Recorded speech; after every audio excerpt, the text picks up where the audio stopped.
reaction to things. It's not always so well thought out. But we don't take it lightly. We're not...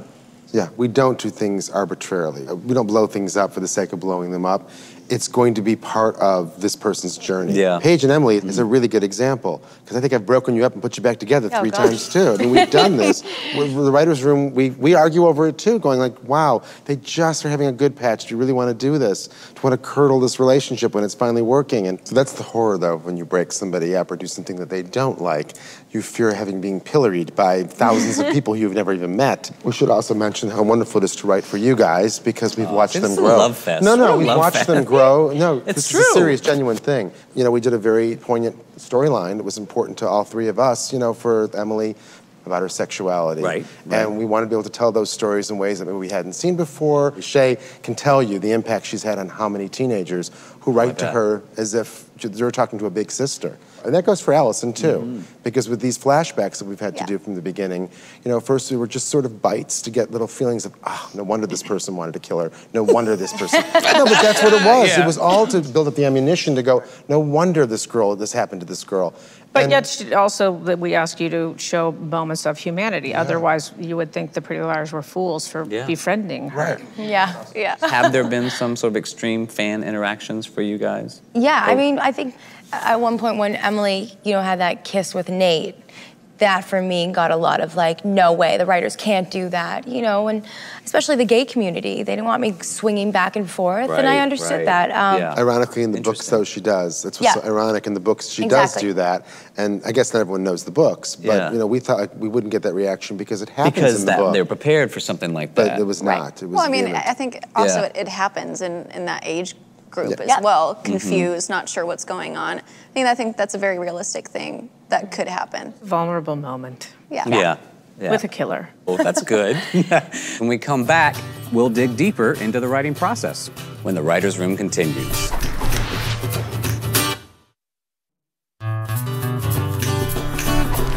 Welcome back to the writer's room. I'm here with Pretty Little Liars as you're tackling season 5.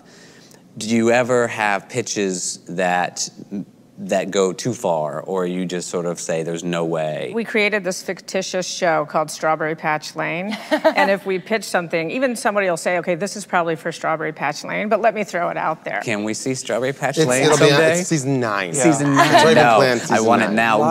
Throw me some examples of pitches that got stuck that became possibilibles for Strawberry. Anything regarding amnesia. Odd couplings, like I think somebody pitched Ezra and Mrs. Montgomery as a couple. That's definitely Strawberry Patch Lane.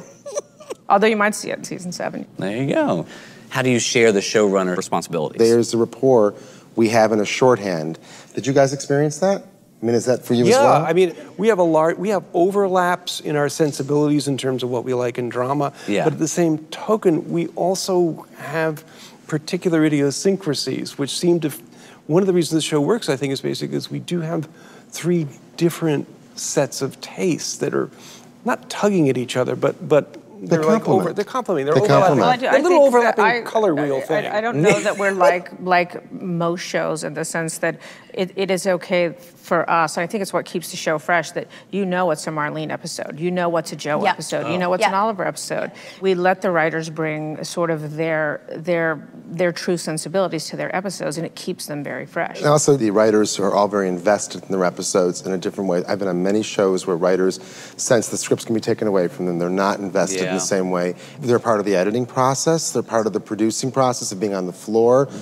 They're entitled to talk to a director, to be in a tone meeting. It's unusual. We work with such speed. It moves like a hospital room, you know, a gurney going through. Yeah, when we get our scripts, we do table reads about a day, sometimes, but 2 days before we start shooting. But that's the first time, you know. That's the first time that we see it. It's coming fresh from the press, you know, and as soon as they come out, we're like reaching for it because we want to know what happens, just as bad as the fans do. How important is it for your show to connect with these fans, and for the network as well?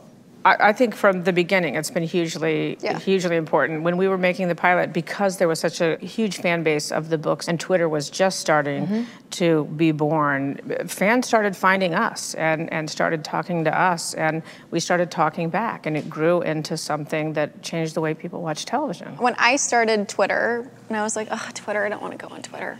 I started it, someone had already taken my name. It's huge, it's absolutely huge, and I think that's what's kept us so connected. I get told all the time I should be with one of the other PLLs, and it's very interesting to me, you know? And now with Allison. And now with excited Emerson. about that. Yeah, we have a name. Yeah, Emerson. We have a relationship name. It's really fun. All right, I'd like to check out some of the more interesting tweets that your fans put out there. Here's one. Crying, shaking, dead, crying more, shaking, dying. That was happening in the moment, I'm guessing. That's a happy person. And that one believe it or misspelling not. either. Everybody dates that one douchebag that has sex with you, then tries to kill your friends. The betrayal. Wow. The betrayal. That was Here we go. Toby. Someone please hold me because PLL just mind me. Can't even the betrayal. Very nice. Oh, yes. no. Wow. That's great. How does it feel to be the biggest show in sort of social media right now, and to be the biggest show tweeted in history? Yeah. That's a That title. is such an honor. Crazy. That's a huge honor. Bigger than I Love Lucy. There was no tweet activity for that show. But what does that mean? I mean, that's a big, very big thing. It means we have a relationship with our fans and they have a relationship with us, which we really embrace. We have a remarkable tool. Those fans are very empowered and they can make things happen. Yeah. They can, if we say, you know, let's trend Emerson if you want Emily and Allison to be together, and within 5 minutes, Emerson will be a trending topic on Twitter. That is the power of the Pretty Little Liars social media fan base. It's actually, from a network standpoint, it's become another metric, faster and more accurate than other audience measuring things, because it's an indicator of passion more than just watching. Tribal. Yeah. And they know that we're online. It's that 1 hour. I don't go on Twitter that often, but every Tuesday when I'm watching the show, I will host Play with Shays because I am online talking. And you know, if I had been able to do that during the OC when I was a fan of that show, to know I could have talked to Misha Barton would have been amazing. I think it can be scary for a lot of people because you do get, these guys don't get the hate tweet like we do. Never read anything all caps.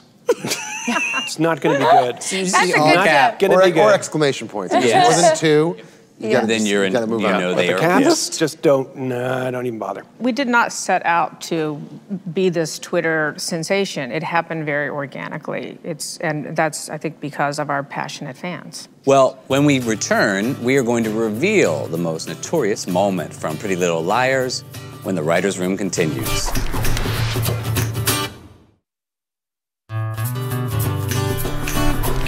Welcome back to the writer's room. I'm here with Pretty Little Liars. Your fans are rabid. You have plot twists galore. They get shocked.